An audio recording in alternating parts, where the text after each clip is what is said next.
अॼु जी वीडियो असां लाइ इंतहाई दिलचस्प ऐं मज़ेदार थियण वारी आहे। हिन वीडियो में तस्वीरनि जी मदद सां अखि जे हिस्सनि खे पढ़ंदासीं। वीडियो जे आख़िर में पढ़ायल हर टॉपिक ते MCQs ठाहिया विया आहिनि जीअं अव्हांजी प्रैक्टिस बहितर थी सघे। कुल इंसानी हवास 5 आहिनि: ॾिसण जो हवास, ॿुधण जो हवास, सिंघण जो हवास, चखण ऐं छुहण जो हवास। हिन वीडियो में असीं ॾिसण जे हवास यानी अखि जो तफ़सीली मुतालियो कंदासीं। अखि शुरू करण खां अॻु 2 लफ़्ज़ सम्झणु ज़रूरी आहिनि। लफ़्ज़ आहे स्टिम्युली, मतिलबु इन्वायरमेंटल चेंज यानी माहौल में थींदड़ तब्दीली। मिसाल, पखो बंदि थियण सां ई असांखे गर्मी महसूसु थींदी आहे। तेज़ रोशनी सबबि असीं अखियूं बंदि कंदा आहियूं। तेज़ रोशनी, गर्मी ही स्टिम्युली आहिनि, मतिलबु त माहौल जूं तब्दीलियूं।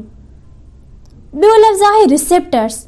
रिसेप्टर उहे हूंदा आहिनि जिन जी मदद सां स्टिम्युली जी ख़बर पवे, जीअं नकु, कन ऐं अखि वग़ैरह। ऐं असांजा रिसेप्टर्स ई रिस्पॉन्ड कंदा आहिनि। जीअं तेज़ रोशनीअ ते अखि जो बंदि थियणु, कंहिं शइ जे बदबूदार हुजण करे नक जो बंदि करणु, इन तरीक़े सां असांजा रिसेप्टर्स रिस्पॉन्ड कंदा आहिनि। अॼु असीं 5 रिसेप्टर्स मंझां रिसेप्टर आई यानी अखि पढ़ंदासीं। हीअ अखि जो फ्रंट पार्ट यानी अॻियों हिसो आहे, जंहिंजो शेप स्फेरिकल हूंदो आहे। अखि जे ॿाहिरां हिकु शफ़ाफ़ तह यानी ट्रांसपेरेंट लेयर थींदो आहे, जंहिंखे कॉर्निया थो सॾिजे। हीअ अखि जो ज़ाहिरी उभिरियल हिसो हूंदो आहे। हिन जो मुख्य कमु अखि ॾांहुं ईंदड़ रोशनीअ खे मोड़े अखि जे अंदरनि हिसनि यानी स्ट्रक्चर्स ॾांहुं मोकिलींदो आहे ऐं अखि जी हिफ़ाज़त कंदो आहे।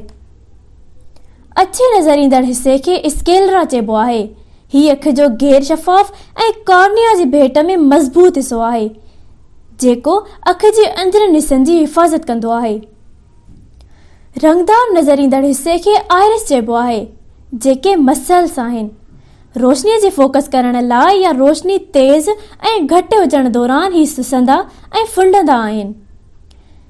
कारो नज़र ईंदड़ नंढड़ो सोराख़, जंहिंखे प्यूपिल चइजे थो, ही सॼी अखि में रोशनी अंदरि दाख़िल थियण जी जाइ आहे। जीअं त असीं अखि जो नज़र ईंदड़ ॿाहिरियों हिसो पढ़ियोसीं, हाणे असीं अखि जे अंदरनि हिसनि जो मुतालियो कंदासीं।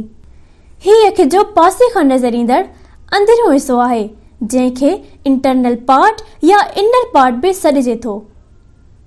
असां प्यूपिल खे पढ़ियोसीं त अखि जो वाहिद हिसो जंहिंसां रोशनी अंदरि दाख़िल थींदी आहे। प्यूपिल मां रोशनी अंदरि दाख़िल थी लेंस ते पहुचंदी आहे, यानी प्यूपिल खां बाद अंदरी तरफ़ लेंस, जंहिंखे सिंधीअ में ब्लोअर चइजे थो, रखियलु हूंदो आहे। इहो बिल्कुलु आम कैमरा जे लेंस वांगुरु ई हूंदो आहे ऐं रोशनीअ खे मोड़े हिकु नुक़्ते ते आणींदो आहे। हिन अमल खे फोकसिंग चइबो आहे, जंहिंमें ब्लोअर अखि में दाख़िल थींदड़ सभिनी किरणनि खे हिकु ई नुक़्ते ते पहुचाईंदो आहे। अखि जे अंदरि उहे हिसा जेके लेंस खे झले बीठा हूंदा आहिनि, उन्हनि खे सिलियरी पार्ट्स चइबो आहे। ही फ्लेक्सिबल हूंदा आहिनि। अव्हां ॾिठो हूंदो त कैमरा जॾहिं कंहिं ऑब्जेक्ट खे फोकस कंदी आहे त उनजो लेंस ऑब्जेक्ट खे फोकस करण जे लाइ अॻिते ऐं पोइते थींदो आहे। साॻिए तरीक़े सां जॾहिं इंसानी अखि कंहिं ऑब्जेक्ट खे फोकस कंदी आहे त उनजो लेंस सिलियरी पार्ट्स जी मदद सां चुरपुर करे ऑब्जेक्ट्स खे चिटो बणाईंदो आहे। लेंस जे अॻियां लिक्विड थींदो आहे, जंहिंखे एक्वियस ह्यूमर चइजे थो। इहो रोशनीअ खे पोइते मोटण खां रोकण में मदद कंदो आहे। हाणे असीं पढ़ंदासीं अखि जा तह यानी लेयर्स ऑफ आई ऐं उन जा कम। आउटर मोस्ट लेयर्स आहिनि स्केलरा ऐं कॉर्निया। स्केलरा हिकु प्रोटेक्टिव लेयर आहे ऐं असांजी अखि जी शक्ल ठहण में स्केलरा जो अहम किरदारु आहे। ऐं कॉर्निया जो ज़िक्र असीं वीडियो जी शुरूआत में करे आयासीं। उन खां पोइ आहे मिडिल लेयर, जंहिंखे कोराइड चइजे थो। हीउ हिकु वस्क्यूलर पार्ट आहे, जंहिंमें आर्टरीज़ ऐं वेन्स हूंदियूं आहिनि। इहो रेटिना ऐं स्केलरा खे ऑक्सीजन ऐं ब्लड सप्लाई कंदो आहे। उन खां बाद इनर लेयर आहे रेटिना। जीअं साह खणण वारे सरिश्ते में फिफड़ अहम हिसो आहिनि, ईअं ई मुकमल अखि में रेटिना अहम हिसो आहे। हिन खे अखि जो पर्दो या स्क्रीन बि सॾींदा आहिनि। रोशनीअ जा सभई किरणा जेके अखि में दाख़िल थींदा आहिनि, से लेंस जी मदद सां ई इन पर्दे ते पहुचंदा आहिनि। हीउ पर्दो यानी रेटिना 2 सेल्स ते मुश्तमिल हूंदो आहे, रॉड सेल्स ऐं कॉन सेल्स।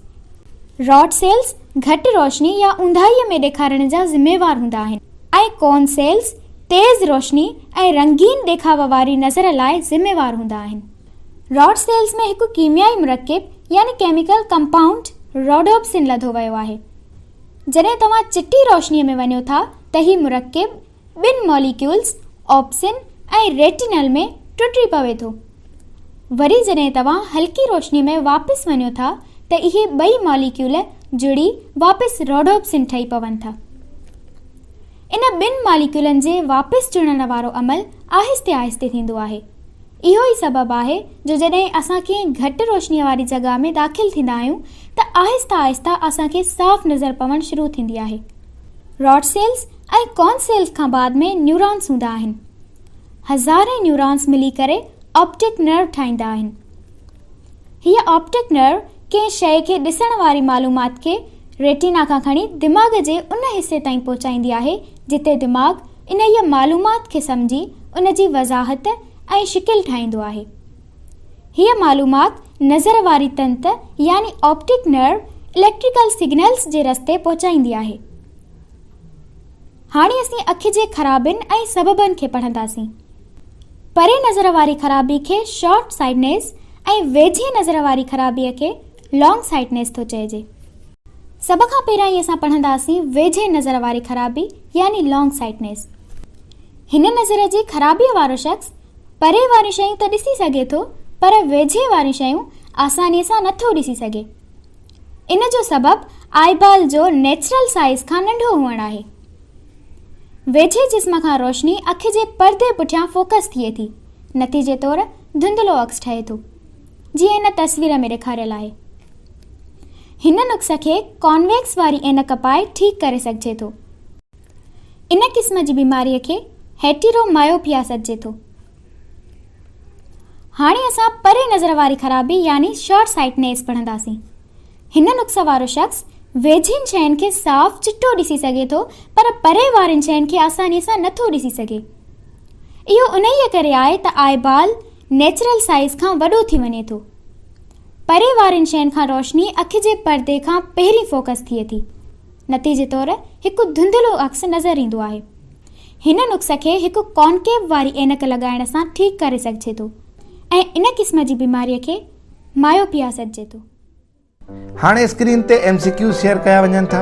हिननि जा जवाब अवां कमेंट कंदा गॾु जो सिंधी थॉट्स सां। अस्सलाम वालेकुम वरहमतुल्लाह।